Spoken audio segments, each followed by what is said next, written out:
Hey, look up this young fighter called the Monster. You ever hear Monster? No. Japanese fighter called Monster. This is a Monster. Crazy dude. That mean son of a bitch. This bad motherfucker. He don't look like Monster. He's better than Manny Pacquiao. Manny Pacquiao was cool like that. Just as good. He looks like a fucking pop star. Oh, wait till he get on these motherfuckers. The most efficient hunting machine in all of boxing. He's vicious. That's a badass guy he beat too. Broke him down. Ooh. 118? Yeah, who the hell fights in that fucking division? Bantamweights. Yeah, but who? Some bad motherfuckers. Yeah, some killers. What do you want people to remember you by when it's all said and done? まあやっぱ何年もこう語り継がれるような選手になりたいです。Inoue, the monster of Japan, is sending a terrifying message to the entire boxing world. He doesn't just beat his opponents, he punishes them for their arrogance. Whether it's accusing him of cheating, disrespecting his family, or like the challenger who just made a fatal mistake in January 2025, taunting him in the ring, Inoue takes it personally. This isn't just about defending titles anymore. It's about making an example out of anyone foolish enough to poke the bear. And once that bell rings, the talking stops and the humbling begins. So when you see he got the victory over Cool Boy still, he's not a heavy puncher, good boxer. But far as, Inoue, it was a Filipino fighter, he had fought twice, Doheny. So Doheny was giving him fits in the first fight. And if I'm not mistaken, Doheny was somewhere close to 40 or 40 years old when he fought him the first time. Whereas, and he was in his 20s. So he should have knocked him out in the first fight. Fighting the guy, like I said before, at that age. What I need Inoue to do is, I need him to come fight in the US, random blood and urine testing. I think he's a hell of a fighter. A hell of a fighter. I won't take nothing away from him. Hell of a fighter. And I like him because I see he take a lot of my stuff from my... Nothing motivates a clean fighter more than being called a fraud in front of the entire world. When the undisputed title fight against Stephen Fulton was announced, the boxing community expected a technical chess match. Fulton was undefeated, slick, and carried himself with an air of invincibility. But as fight week approached, the atmosphere shifted from competitive to toxic. Fulton's trainer, Ward Rahim, dropped a bombshell accusation that stunned the media. He claimed Inoue was stacking his hand wraps, creating a cast-like hardness with excessive tape, and threatened to pull Fulton out of the fight entirely if the wrapping method wasn't changed. It was a clear attempt at psychological warfare designed to paint the Japanese champion as a cheater before a punch was even thrown.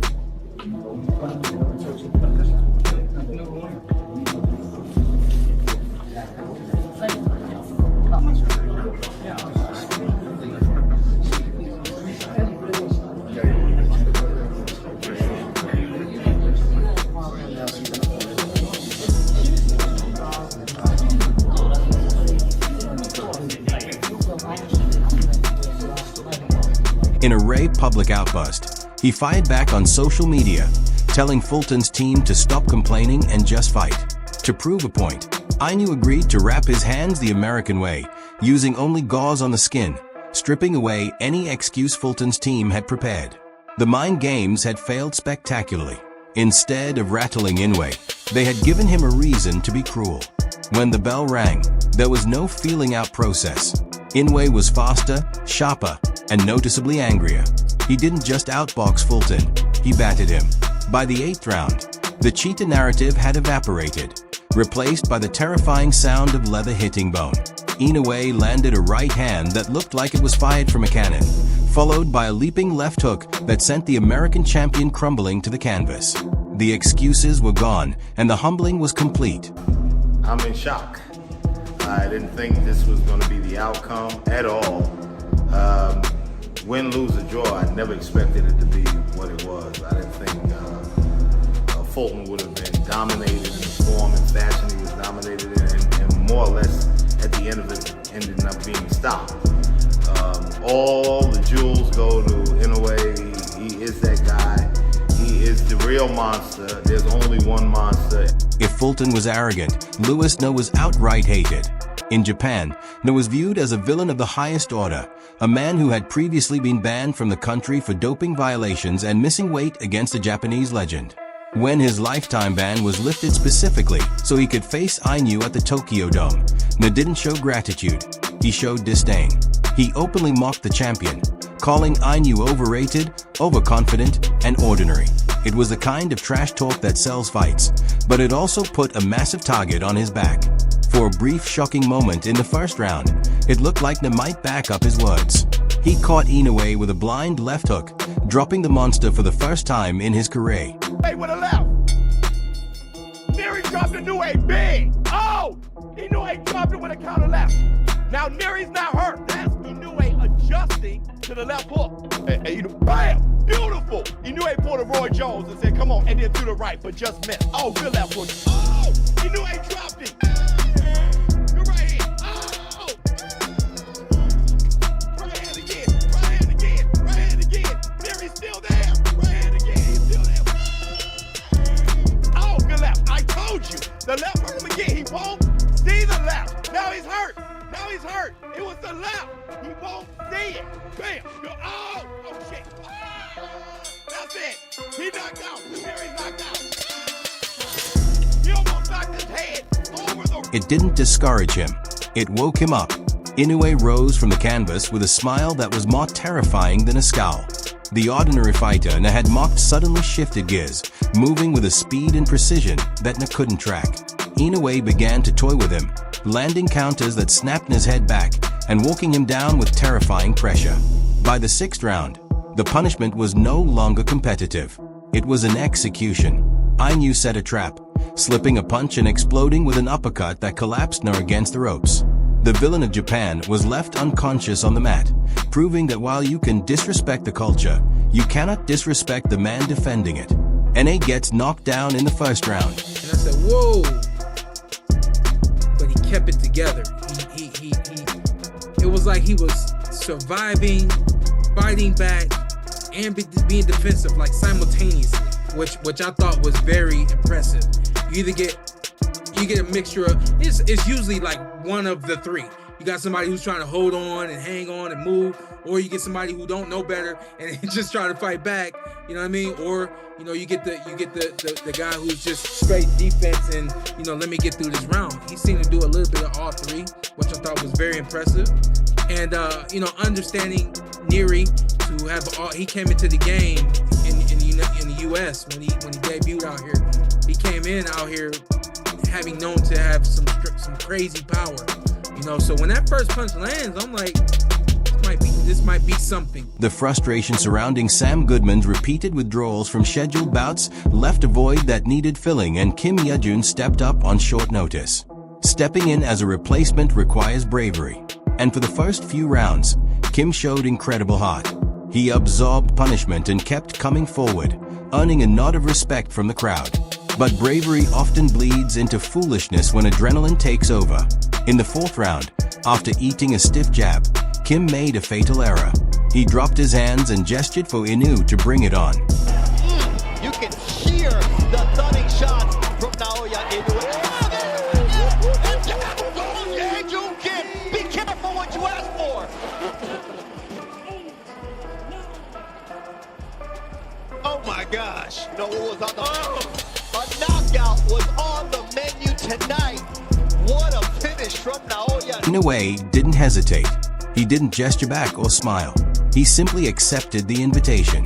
Almost immediately after the taunt, Inoue unleashed a lightning-fast combination that exploited the opening Kim had left. It wasn't a lucky punch. It was a calculated response to a momentary lack of focus. The challenger hit the deck, his night over in an instant. It served as a brutal reminder to the entire division. You don't ask the monster to hit you because he will oblige, and you won't like the result. How does Inoue compare to Pacquiao when you prepare for him?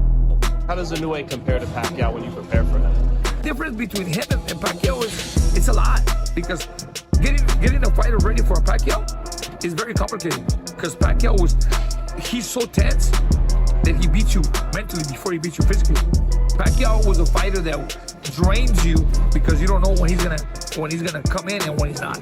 I remember when he fought Bradley in the third round, second fight or first fight, he was tired. And I told him it's not the physical, it's the mental, because Pacquiao is always keeping you on your toes, you know? And that's the difference. Pacquiao was very elusive and... Pacquiao was a fighter that drains you because you don't know when is going to come in and when is not. I remember when he fought Bradley in the third round, second fight, first fight. He was tired and I told him it's not the physical. It's the mental, because Pacquiao is always keeping you on your toes, you know, and that's the difference. Pacquiao was very elusive, and he drained you mentally before he beat you physically. Not all disrespect is loud. Sometimes it's the refusal to engage that insults a champion the most. Paul Butler, the WBO champion, entered the ring with a strategy that baffled fans and frustrated Inoue. Instead of fighting to win, Butler fought to survive. He shelled up behind a high guard, circling away and refusing to throw significant punches for round after round. It was the total strategy, effective for not getting knocked out early, but embarrassing for a world title unification bout. Inoue, who thrives on combat, found himself chasing a ghost. Bored and annoyed by Butler's negativity, Inoue decided to turn the fight into a public humiliation. If Butler wouldn't fight, Inoue would mock him until he did. He dropped his hands to his waist, leaving his chin wide open. He performed the Ali shuffle, dancing around the ring to go the Brit into throwing a punch. At one point, he even put his hands behind his back, literally daring the world champion to take a free shot. It was a masterful display of dominance, showing that he respected Butler's power so little that he didn't even need a guard. The antics forced Butler to open up slightly in the 11th round, and that was all Inoue needed. I just found his presence very... He was very present in that ring, and he was like, he hadn't even thrown a shot, and I felt him just edging me back where he wanted me to be, and I just thought, that's the class of him, do you know what I mean? And it's partly the fact that you know what power's behind them hands as well, and you don't want to be silly and throw a lazy jab out and then come over the top of it. And so what, half of it you're cautious yourself, but then the other half is the sheer presence of him. Was there a point in the fight where you felt like you were coming on and things, the tide might be changing a little bit? I felt like I always knew I needed to get through the first 3 rounds. I felt like the first 3 rounds, if he catches you cold, you're in trouble. And we've seen it with Donaire in the second fight. We've seen it with loads of his fights, to be fair, not just touching on the Donaire fight. He catches people early and he gets rid of them. So it was get through the first 3 rounds, see what he's like. We knew he was quite tight at the weight. And then I think round about 4, 5, 6, 7, I started letting my hands go a little bit more than what I was previously. And started to... I could hear Joe screaming at me, let that go, let that... And I could see it, but sometimes my body weren't allowing me to throw it because I knew that counter was coming back, and you could see it in his face that he wants you to throw a certain shot. Like, he wants me to throw that lazy jab because he comes over the top of it. He throws a little lay back, boom, and he throws the right hand over the top of it. So every shot I threw, I knew there was going to be a counter on the end of it. And when you know what power he carries, it's half worrying at the same time as well. And I didn't want to be caught with a shot that I didn't see, because everyone knows what happens when you get caught with a shot that you don't see. You end up on your back. And then there is crossing the line into family territory. Emmanuel Rodriguez made the mistake of letting his team get physical before the bell ever rang. During a media workout in Scotland, Rodriguez's trainer shoved Inoue's father, Shingo, who also serves as his head trainer.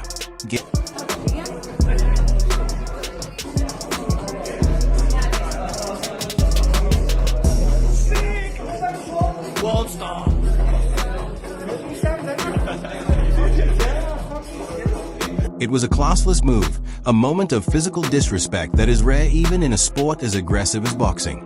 Inoue, usually the picture of calm, admitted later that he was genuinely angry. He didn't want to just win. He wanted to hurt Rodriguez. That anger translated into one of the most savage performances of his career. From the opening seconds, Inoue abandoned his usual patient probing and launched an all-out assault. He wasn't looking to box. He was headhunting. In the second round, He landed a liver shot that echoed through the arena. Rodriguez went down, and the look on his face said everything. He shook his head no while writhing on the canvas, blood dripping from his nose. He verbally quit, unable to rise through the pain.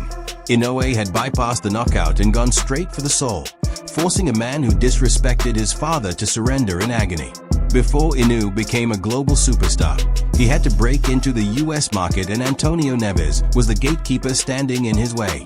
Nieves was confident, dismissing the Japanese fighter as a hype job created by eager media. He told reporters he was unimpressed and planned to put the hype down.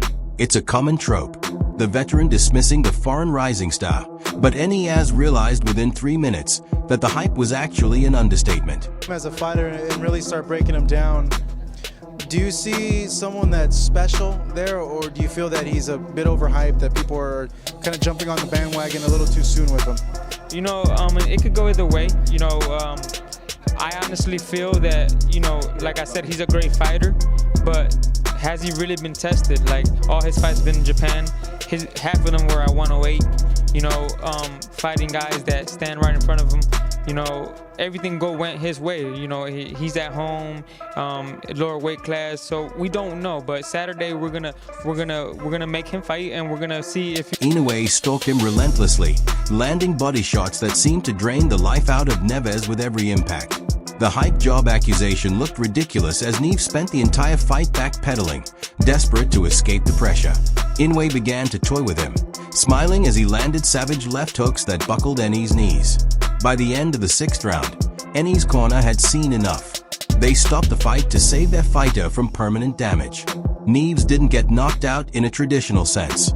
He was forced to quit on the stool, mentally and physically broken by the man he claimed was overrated. Another left to the body. Trainer Joseph Delguide has a decision to make. And he has... Trainer Joseph Delg has a decision to make, and he has made the decision. The history of boxing is filled with fighters who talked a big game, but Naoya Inoue has become the ultimate silencer. Whether it's accusations of cheating, insults to his family, or taunts in the ring, every single fighter who has tried to get under his skin has paid a heavy price. The Monster nickname isn't just for marketing, it's a warning. As rumors swirl about a potential move to Las Vegas and new challengers line up to take their shot, they would do well to study these tapes. Trash talk might sell pay-per-views, but once that bell rings, words don't stop punches. And against Inoue, the only thing talking seems to do is speed up the inevitable knockout. That's all from today's video. If you enjoyed it, remember to leave a like, subscribe, and ring that bell icon so you never miss our upcoming videos. And don't forget to share your thoughts in the comment section. Stay tuned, and we will catch you in the next video.